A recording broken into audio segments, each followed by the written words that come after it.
안녕하세요. 오늘의 테슬라 뉴스입니다. 자, 오늘 테슬라는 250을 달성했고요. 오늘 하루 4.93%의 상승이 있었습니다.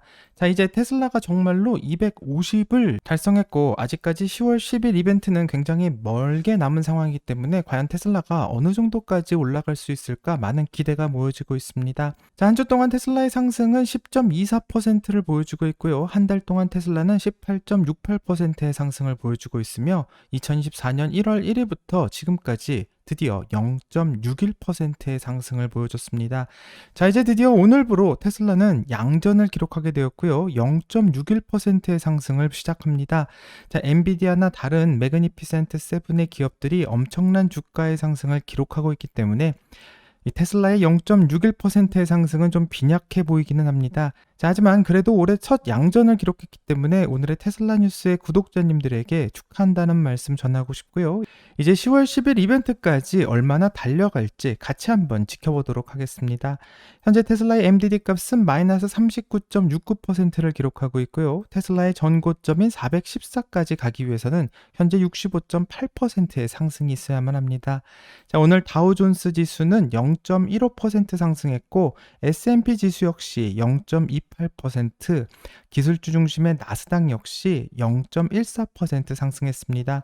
자, 연준의 대규모 금리 인하 이후 금리 인하에 대한 낙관론이 S&P와 다우존스를 지난주 사상 최고치로 끌어올리고 있는 상황이고, 이 나스닥 종합지수도 상승하기는 했지만 최근 기술주의 약세로 인해서 여전히 최고치에 미치지는 못하고 있는 상황이긴 합니다. 자, 이번 주 연준 위원들과 금리 결정의 위원들이 여러 가지 관계자의 발언이 예정되어 있고, 특히 목요일에 있을 제롬 파월 의장의 연설을 주목해야 되는데요. 이 연준은 지난주 금리를 50bp 인하하면서 금리 인하의 사이클이 시작되고 있음을 알렸고, 올해 금리가 최대 125bp까지 인하될 가능성을 보여주고 있기 때문에 11월 50bp 인하에 이은 계속되는 금리 인하의 기조를 아마도 목요일 날 암시하게 될지 재미있게 지켜봐야 될 것 같습니다. 자, 연준이 갑자기 이렇게 금리 인하를 서두르는 것은 11월로 다가온 선거가 정말 코앞에 닥쳤기 때문이라고 생각하고요.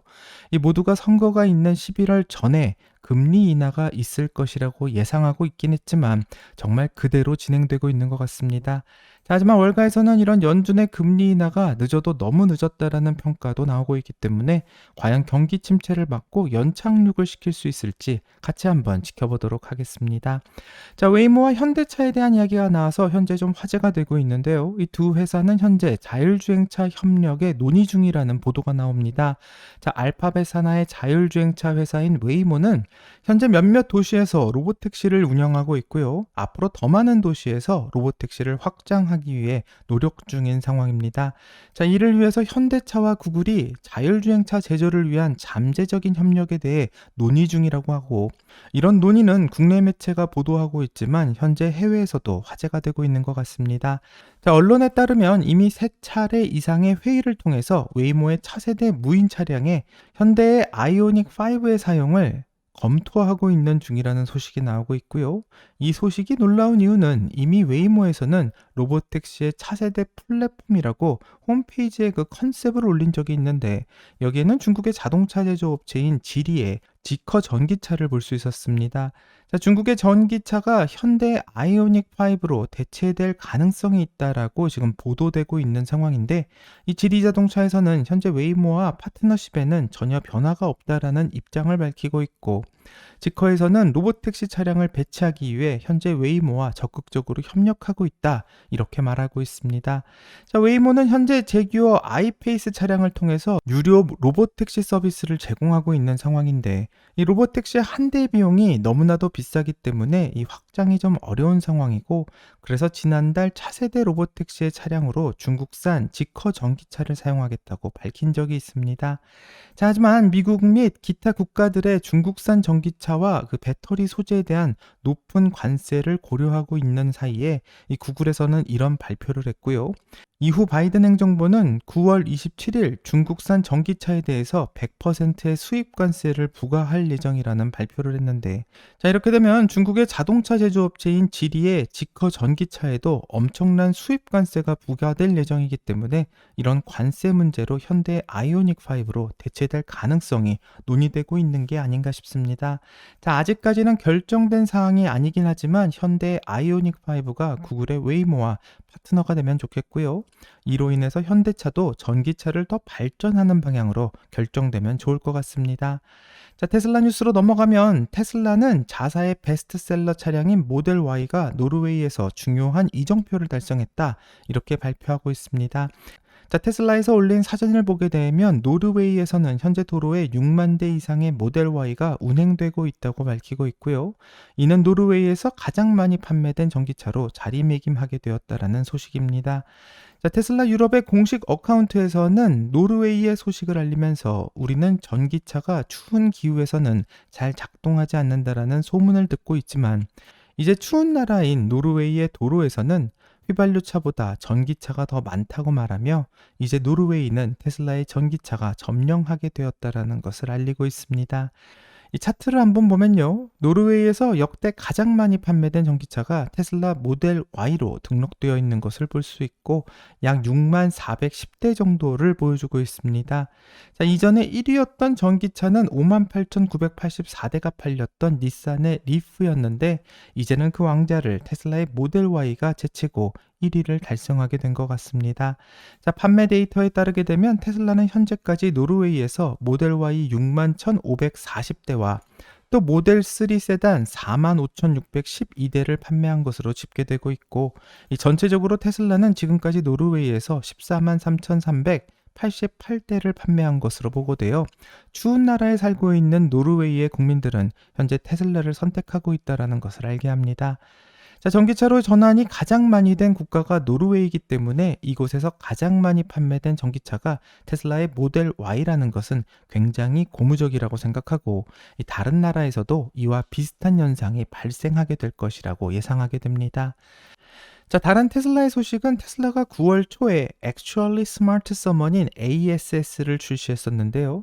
이 기능은 테슬라의 앱을 통해서 스마트폰으로 버튼 하나만 누르게 되면 이 차량이 스스로 주차를 하거나 또는 사용자를 픽업할 수 있게 하는 기능입니다.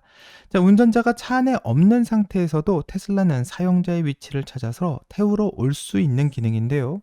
이 기능은 많은 사람들이 비전 방식으로 변경된 후 활성화기를 기다려왔고 오랜 시간 기다린 끝에 드디어 가능하게 되었습니다.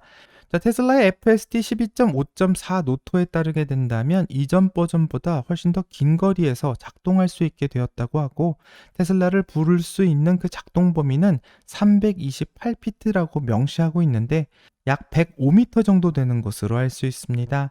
자, 이번 업데이트로 테슬라를 더 멀리서 그 차량을 호출할 수 있게 되면 좋은 점은 아무래도 마트나 쇼핑센터라면 주차장이 좀 혼잡할 경우가 있는데 이럴 때 입구가 아닌 차가 없는 공간으로 조금 이동해서 호출을 할 수 있는 것이 가능해지는 것이고요. 이 거리가 좀 늘어났기 때문에 다양하게 호출 서비스를 사용할 수 있을 것 같습니다. 자, 이렇게 운전자가 없이 테슬라의 차가 스스로 움직여서 운전자를 태우러 오는 일은 바로 로봇택시가 어떨지 미리 경험해 보는 것과 같으며 현재 105m로 기능이 제한되어 있지만 만약 이것이 105km로 변환하게 된다면 바로 로봇택시가 되는 것이고요. 과연 10월 10일 테슬라가 어떤 것을 보여줄지 벌써부터 궁금하고 기대하게 됩니다. 자, 지난주 뱅크 오브 아메리카의 애널리스트들은 이번 테슬라의 로봇택시 행사가 테슬라의 주식에 큰 상승의 기회를 제공할 것이라고 언급해 화제가 되었고요. 테슬라가 명확한 일정과 실행 계획, 전용 로봇택시 차량을 소개하게 된다면 굉장히 성공적인 이벤트가 될 것이라고 예상해 주가에도 큰 영향을 줄 수 있다고 그 리포트를 발표했습니다. 자, 오늘은 골드만삭스에서 테슬라의 로봇택시 행사가 곧 다가오면서 관련된 리포트를 발표했는데 골드만삭스에서는 오랫동안 소문만 무성해왔던 25,000달러짜리 전기차에 대한 정보가 이날 나오게 될 것이라고 예상하고 있고요. 골드만삭스의 애널리스트인 마크 델라니는 이번 로봇택시 행사가 테슬라 CEO인 일론 머스크에게 달려있는 매우 중요한 행사라고 말하면서 이날 테슬라의 로봇택시가 얼마나 빨리 추진이 되어서 과연 언제부터 상용화되는지, 이것이 바로 투자자들이 가장 주목하고 있는 이날의 핵심이라고 말합니다. 자, 골드만삭스는 테슬라에서 로보택시가 과연 언제부터 시작되는지 그 일정을 자세하게 발표하게 되는 것과, 또 로보택시의 사업 전망이 웨이모에 비해서 어떤 이점이 있는지를 밝히게 된다면 테슬라 투자자들의 주요 관심사를 끌게 될 것이라고 말하고 있고, 이 두 가지가 모두 나오게 된다면 주가에도 큰 영향을 주게 될 것이라고 예상합니다. 자, 골드만삭스에서는 25,000달러짜리 전기차에 대한 계획이 더 자세하게 공개된다면 이 또한 주가 상승에 큰 이점이 될 것이라고 말하고 있고요. 과연 테슬라가 로보택시 또는 모델2를 공개하는가? 이 점이 바로 이날의 핵심이 될 것 같습니다. 자, 골드만삭스는 공개가 된다면 큰 영향을 미치게 될 것이라고 이미 판단하고 있는 상황인데, 왜냐하면 테슬라의 저가형 전기차인 모델2를 두고는 로이터에서는 계속해서 테슬라가 계획을 취소했다라며 기사를 독점으로 발표한 바가 있고, 중국의 전기차가 너무 저렴하기 때문에 테슬라가 이 가격으로 전기차를 만드는 것은 불가능해서 모델2의 생산을 포기했다고 발표해 테슬라의 주가를 이미 크게 한번 하락시킨 적이 있습니다. 자, 하지만 일론 머스크는 로이터가 또 거짓말을 하고 있다면서 사실이 아니라고 말했고요. 그래서 그 확인을 위해서 로보택시를 공개하겠다라고 말했지만, 이 예상했던 공개의 시간 8월 8일에서 그 시간은 좀 다시 연장이 되었고, 현재 10월 10일을 공개의 날짜로 정하고 있습니다. 이 테슬라는 발표 전까지 약 2개월의 시간이 더 남게 되었는데요. 이렇게 발표가 연기된 이유는 일론 머스크가 모델2의 전면에 중요한 디자인의 변경을 요청했기 때문이라고 하고, 또 추가로 시간이 생겼기 때문에 몇 가지 다른 것도 보여줄 수 있게 되었다고 말하고 있기 때문에 모델2 말고도 혹시 다른 것을 보여주려는 것은 아닐까, 이런 예상도 좀 하게 됩니다. 자, 테슬라는 예전에 테슬라에서 가장 많이 팔리게 될 차량을 모델3와 모델 Y가 아닌 모델2로 예상하고 있는 차트를 보여준 적이 있는데요. 이제 그 차량의 공개가 10월 10일 발표될 것으로 예상되고, 뿐만 아니라 그 계획을 자세히 보게 된다면 한 대의 다른 차량이 베일에 가려져 있기 때문에 어쩌면 이날 이 차량도 혹시 공개가 되는 것은 아닐까, 조금만 기대를 해보고요. 과연 어떤 발표를 해 모두를 깜짝 놀라게 만들지 같이 한번 기대해 보도록 하겠습니다. 여기까지가 오늘의 테슬라 뉴스고요. 오늘 영상이 도움이 되셨다면 구독과 좋아요 그리고 알람 설정 부탁드립니다. 오늘 좋은 하루 되시고요. 오늘의 테슬라 뉴스는 내일 또 새로운 소식으로 다시 찾아오겠습니다. 감사합니다.